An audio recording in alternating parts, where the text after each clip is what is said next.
So today I'd like to talk about codependency. Codependency in the process of spiritual awakening. This is a very important topic. Now, the reason it's an important topic is that codependency oftentimes is an insidious element that has completely integrated into our daily lives in a way that we may be completely unaware of. And so the first question is, what do I mean by codependency? It's important to understand that as a physical being, a living being, in any case, our bodies, our minds are naturally dependent on our environment. In fact, it would be an unawakened individual that is unaware of that fact. Every single atom that makes up this body comes from the environment, cycles through this body, and is released to the environment.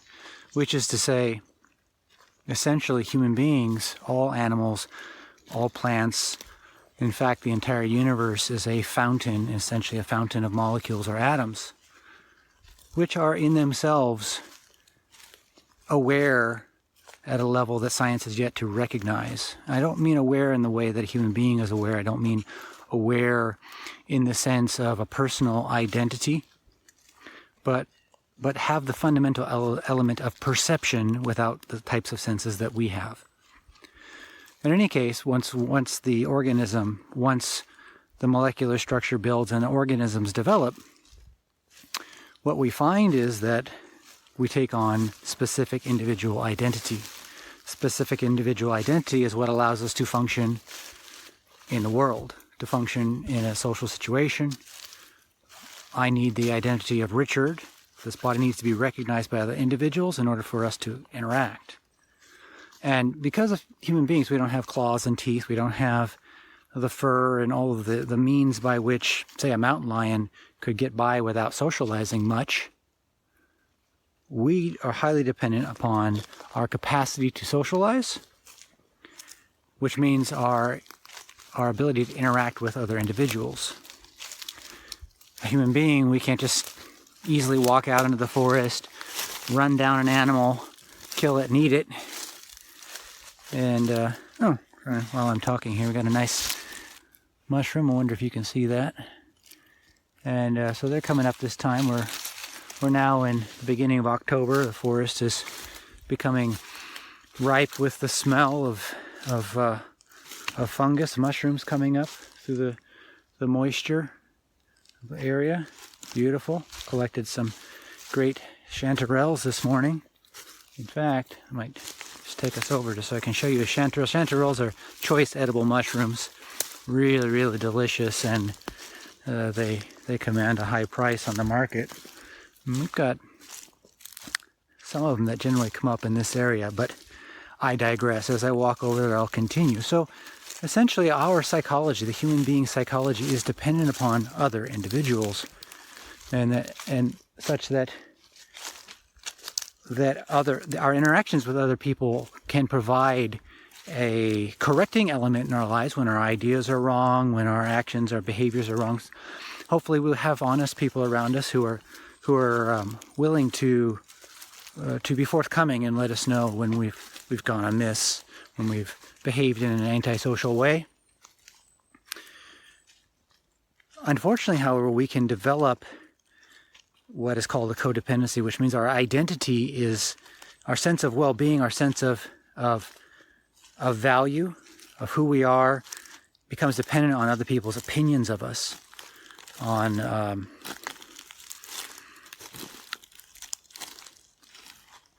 that's fundamentally it. Becomes dependent on other people's opinions on us being liked by other people, and that creates a very corrupting element where we're unable to be honest with ourselves and with other people. Essentially, for lack of a better term, we're sort of selling ourselves out to tell people what we believe they want to hear, or to appear nice or kind, not recognizing that the kindness or the way we're behaving around other people is actually coming from a kind of inner fear. And what that does is it's actually coming from a nervous system that is very unstable, with a kind of inner message that I'm not good enough, and I can't be authentic around other people because they won't like me. So I'm going to tweak things quite a bit so that I can get people to like me. And that actually doesn't come across as strength at all. It creates a very weak energy field around the human body. And it's not just around humans, but animals do this as well. You can see an animal that's psychologically in a weak state, and like dogs, for example, and take them to a dog park, and all of the other dogs around immediately zoom in on the one that's emitting that kind of nervous system level weakness. Human beings tend not to be as consciously aware of this as dogs are, but we can easily become so as we practice the awakening process. So let me point out here. So we've got coming through right now, I wonder if you can see this. Or maybe I'll turn the camera the other way. How does that work? I don't know how to make that work, so hopefully you can see this. This white thing, this is a chanterelle coming up through the bark. It tends to grow under fir and pine bark. Let me pull up one of these. This is really beautifully edible mushroom. And so you can see underneath there the ribs. It's a beautiful mushroom.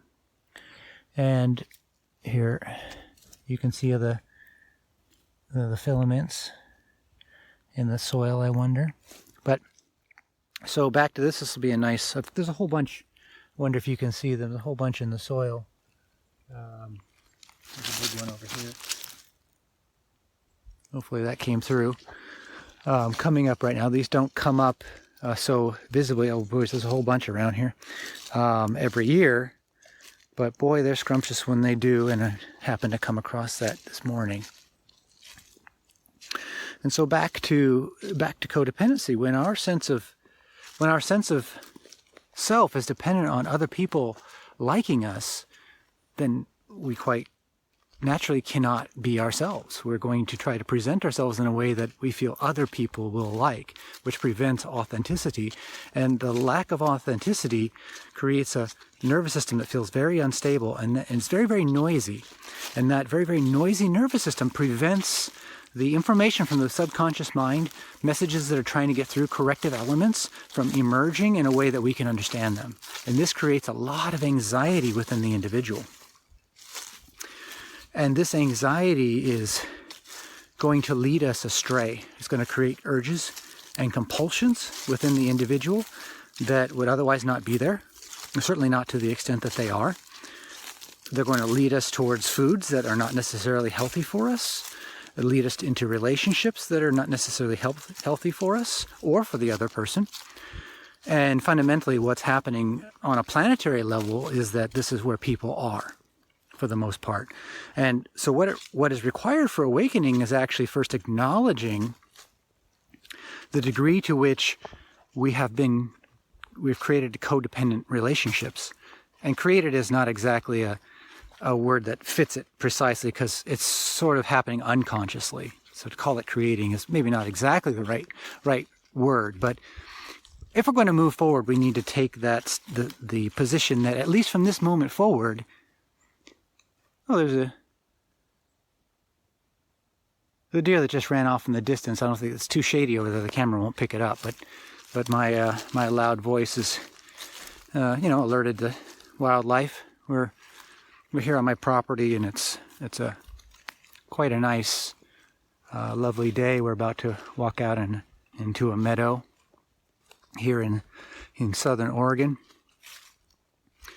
And so, getting back to the codependency and in regards to awakening, the first step is to acknowledge that the degree to which we've not been authentic with other people as well as ourselves, and that will require challenging our nervous system and challenging our fears, challenging the compulsions and urges that have come through and maybe viscerally affect us, such that sometimes it's important to say no to people. We know this person is narcissistic, they're trying to take advantage, they know that they can just push us around, and they just keep at it, keep questioning us. We'll eventually fall into their trap and say yes to whatever it is they want us to do. And of course, we have this voice inside of us that says, oh, I should be kind and I should be compassionate and I should just accept everything. And that means saying yes to everything because such and such spiritual teacher says I should say yes to everything that comes. I call bullshit. Because where that's coming from is a philosophy that is actually disguising an inner fear. If you're able to say yes to everything because out of strength, out of courage, that's a very different thing than saying yes to what life brings because you're afraid to say no. And oftentimes, if we just look at things from a healthy perspective, saying no is the right thing. So if you were to take somebody, for example, who's living in a real bad part of town, a kid that's growing up in a real bad part of town, and they're surrounded by potentially, narcissistic or drug dealers or dangerous elements, gang members and that sort of thing.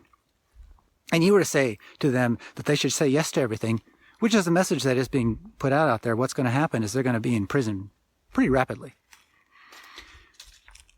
And the reason is that the deepest force within that individual, the strongest force within that individual may not be the soul at this time. They may be surrounded, their fears, identifications, group identifications, and that culture and whatnot might be dominant forces, their urges and compulsions. Their diet may be causing negative psychological effects in their body, such that the urges and compulsions are very, very heavy. And that will lead them actually to say yes to the drug dealer that's offering them, whatever it is they're offering them, or, to join a gang or whatever, because you're supposed to say yes to everything. So it sounds like a ridiculous thing, right? If you think about it, to say yes to everything. If you think about it. And it is. It is. It can work for individuals that are already highly, highly awakened and are already in a very harmonious situation surrounded by people that are also seeking awakening. But if we're coming from a place where that's not the case, we have to take very careful steps. The Daodejing, which is a book written and attributed to a sage named Lao Tzu, talks about the awakened one as being like a warrior in enemy territory. A warrior in enemy territory doesn't say yes to everything. A warrior in enemy territory is quiet and aware and careful and very decisive. And that is essential, especially early on in the awakening process. And I would argue that it is essential throughout the awakening process. Awareness is key. And so I know that my teachings, they're formed from the deep level of samurai training, and they're not always in alignment with what is popular and with New Age teachings. But what I can say is, if you pay attention, if awareness is your key and you're being honest, what you will find, what you will discover is that what I'm saying is true. And then what you will rapidly discover is why you've had trouble awakening, why you've had trouble making progress in your life, while believing teachings that sometimes are just plain false. And being careful is the key, but be careful in a way that is open. With codependent relationships, the danger is that we start to shell in, we start to cover up, we start to pull into ourselves and sort of be like a mouse shaking in the corner. And this is actually counterproductive. We think we're protecting ourselves, but what that will be viewed as by maybe narcissistic personality, people around us who have been taking advantage of us, that will be viewed as weakness, which will further stimulate them to take advantage of us. Will further stimulate them to push us around and bully us.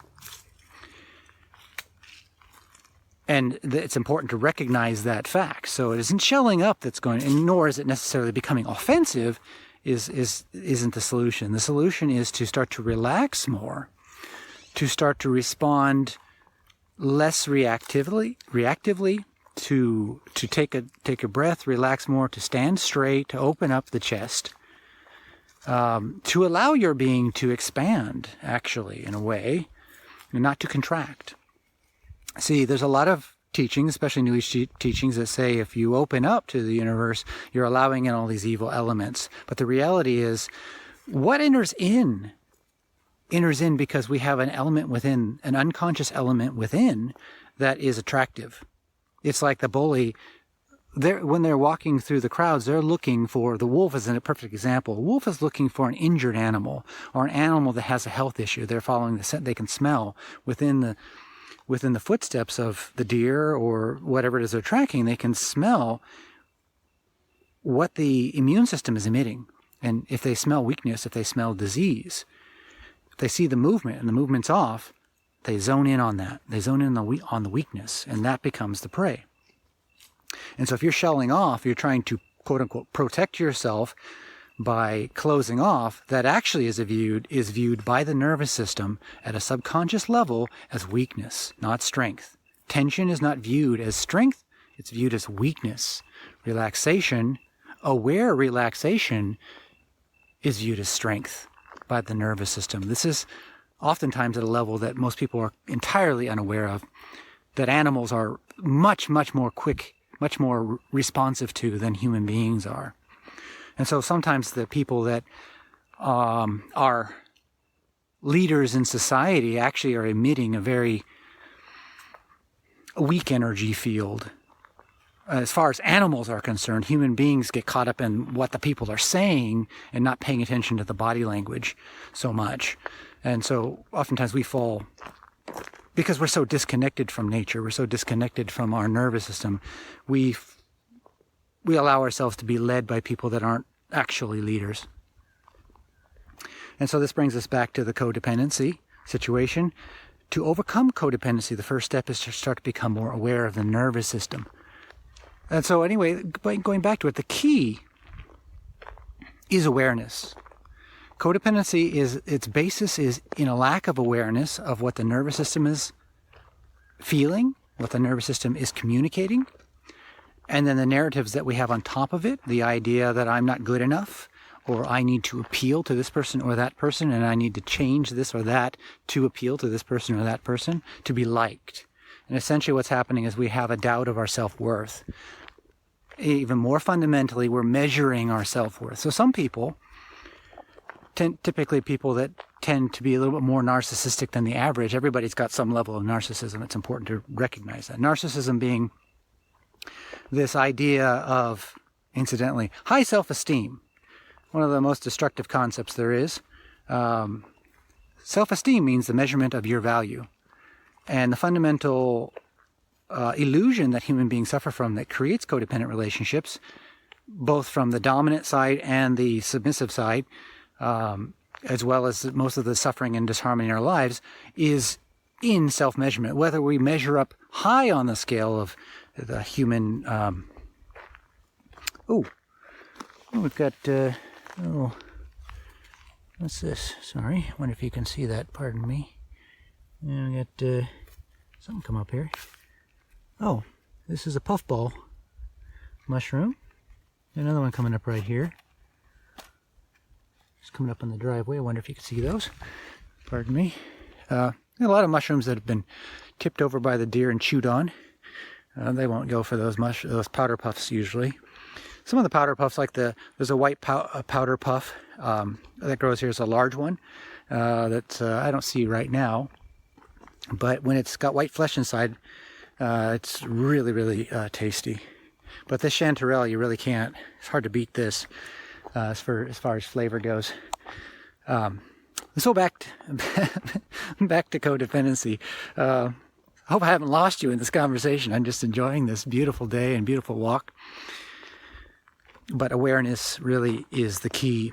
And it doesn't matter if we measure high on the human pyramid of values in terms of, where we are on that ladder, on the social ladder, or if we're low on that social ladder from our perspective, there's a measurement going on, which means actually a fundamental doubt of our true nature. It means we're disconnected from the universal consciousness. When we're connected, truly connected to the universal consciousness, there is absolutely no thought or feeling of self-measurement, our value relative to other people. There is no self-esteem. There is not low self-esteem. It's not high self-esteem. There's no narrative, I can do this or I can't do that, or I'm valuable or I'm not valuable, I'm cool or I'm beautiful. There's none of that stuff going on. It's silent. And it's in the silence that there's this profound beauty, a sense of expansiveness, peace. It's fundamentally what we're all looking for, but we've sort of fallen into this narrative that the idea is to have more self-esteem. Some of the most unhealthy individuals around have actually high self-esteem. It's a concept that's been awry since its onset. It's become rampant in society, and it's clearly not healthy. Our society is one of the most narcissistic around, modern society. Everybody is living their life based on what they want, their desires, their likes and dislikes, avoiding their dislikes and clinging to their likes. And that creates a very narcissistic individual. That creates a strong sense of separation, and of course it will lead to codependent relationships. So another way is, another important step here is to start simplifying your life and moving towards needs and away from the smallness of likes and dislikes. Allow both the needs of physical needs, we need to eat and drink and breathe and exercise and, all of that we need to, there's creative elements I need to express.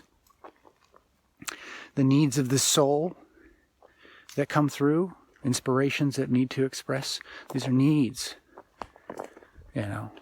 Those things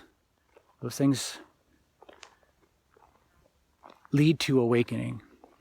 But when we're hyper-focused on our likes and dislikes, it's a trap. It's a trap.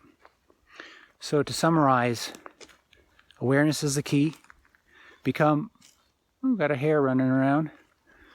Become aware of these urges and compulsions, the fears. When it's time to say no, practice it. If you need to practice it with your dog first, if your dog's running rampant and out of control and there's no rules set, start setting rules for your dogs, for your pets, for your children. And make them firm. You don't be a jerk about it, but you have to mean it. And then with other people, little by little, you'll start showing that you've got some substance, that you've got your own opinions, you've got your own ideas, that you're not afraid to speak out and share. If you're in a relationship where 70% of the conversation or more is dominated by another person, 70% of all the choices are made by another person, it's almost certainly a codependent relationship, an unhealthy relationship. It indicates imbalance. Animals don't stand for those kinds of relationships typically. Natural animals, our dogs will. We've taught them to be that way. They've learned those patterns from us. But that's generally not the case with other animals. So, for example, if you look at mice will play together, and if one mouse weighs significantly more than the other mouse, it will always win in a wrestling match. Mice like to wrestle. If that larger mouse wins more than 70% of the time, the smaller mouse will stop playing with it, and the relationship is over. And so the larger mouse, even though it could win 100% of the time, will actually intentionally lose a certain portion of the time so that the smaller mouse will want to initiate play. If you find you're in a relationship where there isn't some sort of semblance of balance in the exchange of energies, in the exchange of ideas, in the exchange of communication, chances are it's an unhealthy relationship, a toxic relationship. You might not be allowing yourself to speak up. The other person may be quite narcissistic or unconsciously talking. Maybe they have the quote-unquote gift of gab. That's an unconsciousness. The balance is the key. The relationship itself should transcend the individuals, unless the relationship is too toxic that it can't be recovered. And that does happen from time to time, unfortunately. As we awaken, we may find that the changes within us start to strengthen us, such that other people are not happy with the fact that we are able to say no, and that we are able to find our own course in life without depending on them, where we're not seduced by their ideas, the energetic hooks they put in us, the fact they tell us how much they love us and how beautiful we are when they want to take advantage of us, and as soon as they get what they want, they're no longer so nice. And when we start to change, they might not like that. It's not part of the social contract in their mind. It happens, and you may find you might not be able to maintain all those relationships, and it might be the very best thing for you to leave those relationships. But the ones that have a deeper element of love behind them, they will likely maintain or recover after a period of time apart. If we find that we're desperate to get back in the relationship, that's a hint. That's a codependency. If we think, why can't this person just love, and why can't I just change that person, and why don't they just see the world like I do? There's a good hint that things aren't quite healthy within you. That you're coming from a place that isn't actually seeing the reality of where that person is. And at this time, they're not quite ready to take the step that you think they are. And what you think of as love might not actually be love. Sometimes the greatest love appears indifferent, as the Daodejing describes, because the greatest love is able to see everything. And therefore, it's not biased. It's not selfish. It's not focused on getting what we want. Sometimes the greatest love is letting go. Now, all that said, as we awaken, what starts to happen is our nervous system starts to express a little bit different. It starts to calm, it starts to settle, and be more vibrantly aware in a relaxed manner. And it allows for more authenticity. And that authenticity will attract individuals that are seeking and longing for that authenticity, that are longing for that clarity. And so what will happen is we'll start to gravitate new people into our lives, healthier relationships will emerge, and after a few years we may find, wow, leaving that relationship was the very best thing that ever happened to me. I can't understand why I was so captivated by it, and now I see how toxic it truly was. So anyway, that's just some of the thoughts regarding codependency, and to realize that every change that we make, pardon, that gate didn't quite close, every change that we make in our lives, it's going to be a transition period that isn't always comfortable, but that's necessary. This is part of the process of life and death. For anything new to be born, something old must die. It's natural, it's not wrong. Death and life are one and the same. They're like two sides of the same coin. They are necessary. So allowing for that exchange and that transformation is vitally important. If you need to take the changes slow, by all means take them slow. Awakening shouldn't be an ideology. It shouldn't be a should. There's an element to it that we could say is a kind of natural maturation. It can be stimulated by videos like this. People that are awakened that speak about this topic may inspire you, and it may kind of trigger something within that starts to grow or take on a life of its own that leads into this certain dimension of maturation. But it's not a should. It's not something I recommend people do or say you ought to do, and if you don't do this, you're sinful, and it's not like that. I wasn't ready for awakening until I was ready for awakening, and if I had heard my own videos that I produce now, or read the books that I write, like The Unbound Soul, if I had read them 15, 20 years ago, I don't think I would have given any credence to them. I don't think I would have agreed with them. I probably just simply wouldn't have been interested in them. I wasn't ready for it at the time. And that's not wrong. That was exactly what was right for me at that time. And when the time is right, we open up to these possibilities. Be aware that awakening is, for most people, it's a sort of a step-by-step gradual occurrence. There are a number of tools that are very, very helpful.